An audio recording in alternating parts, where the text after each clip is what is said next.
यूनुस परवेज। हम में से कईयों को इनका नाम बेशक मालूम ना हो, लेकिन इनके काम से हम सब बड़ी अच्छी तरह से वाकिफ हैं। हिंदी सिनेमा का एक ऐसा चमकता सूरज थे यूनुस परवेज, जिसने अभिनय की हर गहराई को खुद में उतार लिया था। कॉमेडी हो, गंभीर अदाकारी हो, विलेनगिरी हो या फिर समाज को संदेश देता कोई किरदार हो, यूनुस परवेज ने साबित किया था कि एक्टिंग की हर विधा में उन्हें महारत हासिल है। आज हम आपको बॉलीवुड के शानदार कलाकार यूनुस परवेज की जिंदगी की कहानी बताएंगे। यूनुस परवेज का जन्म हुआ था 10 अगस्त 1936 को उत्तर प्रदेश के मिर्जापुर शहर में। इनका परिवार मूल रूप से गाजीपुर का रहने वाला था, लेकिन इनके पिता यूपी पुलिस में नौकरी करते थे। लिहाजा इनकी पढ़ाई और इनका शुरुआती जीवन उत्तर प्रदेश के अलग अलग शहरों में बीता था। स्कूली पढ़ाई पूरी होने के बाद यूनुस परवेज पहुंचे इलाहाबाद यूनिवर्सिटी में। ये इलाहाबाद यूनिवर्सिटी ही थी जहां रंगमंच की दुनिया से इनका जुड़ाव होना शुरू हुआ। डॉक्टर हरिवंश राय बच्चन, डॉक्टर राही मासूम रजा और फिराक गोरखपुरी जैसे महान शिक्षाविदों से इन्हें शिक्षा प्राप्त करने का गौरव इलाहाबाद यूनिवर्सिटी में ही हासिल हुआ।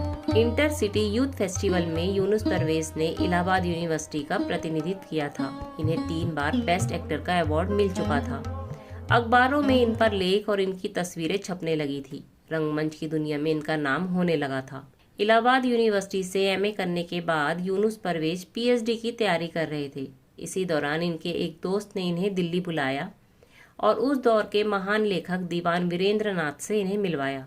दीवान वीरेंद्र नाथ अभिनेता कबीर बेदी के चाचा थे। दीवान वीरेंद्र नाथ ही एक दफा यूनुस परवेज को अपने साथ दिल्ली स्थित रूसी दूतावास ले गए थे। उस दिन रूसी दूतावास में एक पार्टी थी, जिसमें भारतीय रंगमंच पर चर्चा भी चल रही थी। उसी पार्टी में इनकी मुलाकात बेगम कुदसिया जैदी और हबीब तनवीर से हुई, जो कि उस दौर के दिग्गज रंगकर्मी माने जाते थे। इस पार्टी में ये माइम आर्टिस्ट इरशाद पंजतन से और लेखक और कवि नियाज हैदर से भी मिले। ये सभी लोग यूनुस परवेज के नाम से अच्छी तरह से वाकिफ थे, क्योंकि इसी साल ही यूनुस परवेज को उत्तर प्रदेश के बेस्ट एक्टर का अवार्ड भी मिला था। इन सभी लोगों ने यूनुस परवेज को थिएटर ज्वाइन करने के लिए कहा और आखिरकार यूनुस परवेज ने साल 1959 में बेगम कुदसिया जैदी के कहने पर हिंदुस्तानी थिएटर ज्वाइन कर लिया। हिंदुस्तानी थिएटर की बुनियाद देश के पहले प्रधानमंत्री पंडित जवाहरलाल नेहरू की प्रेरणा से रखी गई थी। इस थिएटर से यूनुस परवेज तकरीबन 4 सालों तक जुड़े रहे। साल 1962 में जब चीन ने भारत पर आक्रमण किया, तब हिंदुस्तानी थिएटर बिखरना शुरू हो गया और इसी दौरान जब 44 साल की उम्र में बेगम कुदसिया जैदी का हार्ट अटैक से अचानक निधन हुआ, तब हिंदुस्तानी थिएटर पूरी तरह से बंद हो गया। बेहतर भविष्य की उम्मीद में यूनुस परवेज अपने कई दूसरे साथियों के साथ मुंबई आ गए और यहाँ आकर इन्होंने इप्टा ज्वाइन कर लिया। इप्टा में नाटक करने के दौरान इन्होंने बलराज साहनी, रमेश तलवार, ख्वाजा अहमद अब्बास और सागर सरहदी जैसे दिग्गज रंगकर्मियों के साथ काम किया। यूनुस परवेज जब मुंबई में रंगमंच की दुनिया में मशहूर होने लगे तो फिल्मी दुनिया वालों की नज़र इन पर पड़ी। इन्हें फिल्मों के ऑफर्स मिलने शुरू हो गए। साल 1973 में इन्होंने कण कण में भगवान नाम की एक धार्मिक फिल्म से अपना डेब्यू भी कर लिया। इसके बाद इन्होंने साल 1965 में सहेली और भरत मिलाप में भी काम किया।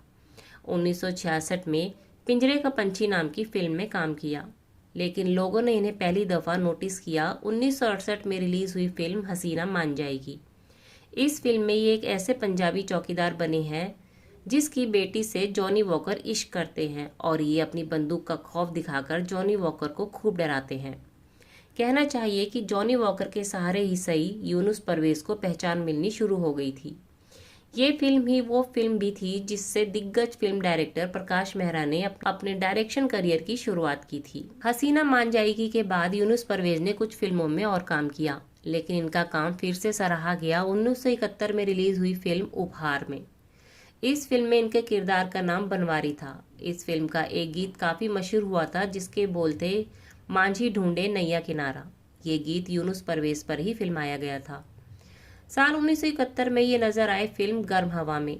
ये फिल्म भारत और पाकिस्तान के बंटवारे की पृष्ठभूमि पर बनी थी।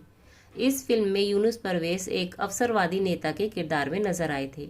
ये फिल्म आर्ट सिनेमा का एक शानदार उदाहरण थी और इस फिल्म में यूनुस परवेज के काम को बेहद पसंद किया गया था। यूपी जर्नलिस्ट एसोसिएशन ने तो फिल्म गर्म हवा में इनके शानदार काम के लिए इन्हें सम्मानित भी किया था। लेकिन अभी भी यूनुस परवेज को वो पहचान का इंतजार था जो इन्हें अब तक नहीं मिली थी।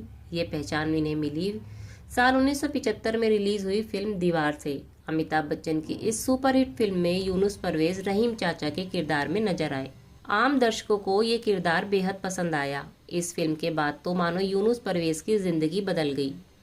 अब हर कोई इन्हें अपनी फिल्म में लेना चाहता था और ये लगातार फिल्मों में बिजी होते चले गए। यूनुस परवेज के करियर का गोल्डन पीरियड पूरे 20 साल यानी 1975 से 1995 तक चला। इस दौरान इन्होंने सैकड़ों फिल्मों में काम किया। अमिताभ बच्चन की लगभग हर दूसरी फिल्म में यूनुस परवेज नजर आ जाते थे। इसके अलावा निकाह, तेरे मेरे सपने, द बर्निंग ट्रेन, जाल, इंसाफ का तराजू, मिस्टर इंडिया, शहंशाह, कयामत से कयामत तक, फरिश्ते और अजूबा सहित 350 से भी ज़्यादा फिल्मों में इन्होंने काम किया था। आखिर बार ये नजर आए थे साल 2005 में रिलीज हुई फिल्म बंटी और बबली में।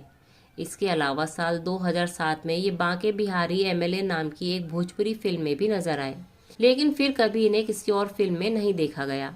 यूनुस परवेज की निजी जिंदगी के बारे में बात करें तो इनके 6 बच्चे हुए, 2 बेटे और 4 बेटियां। इनके बड़े बेटे सलीम परवेज ने भी थिएटर में अभिनय किया। हालांकि फिल्मों में अभिनय करने का मौका उन्हें नहीं मिल पाया। इनके दूसरे बेटे अरशद खान ने डायरेक्शन में हाथ आजमाया था, लेकिन उन्हें भी कोई खास कामयाबी नहीं मिल पाई। बढ़ती उम्र के साथ यूनुस परवेज को कई बीमारियों ने घेर लिया था। इनकी सबसे बड़ी परेशानी थी डायबिटीज, जिसने इन्हें पूरी तरह से बेकार कर दिया था और आखिरकार 11 फरवरी 2007 को डायबिटीज से अपनी जंग हारकर 71 साल की उम्र में यूनुस परवेज इस दुनिया को अलविदा कहकर हमेशा के लिए अनंत यात्रा पर चले गए। हिंदी सिनेमा में यूनुस परवेज के योगदान को कभी भुलाया नहीं जा सकेगा।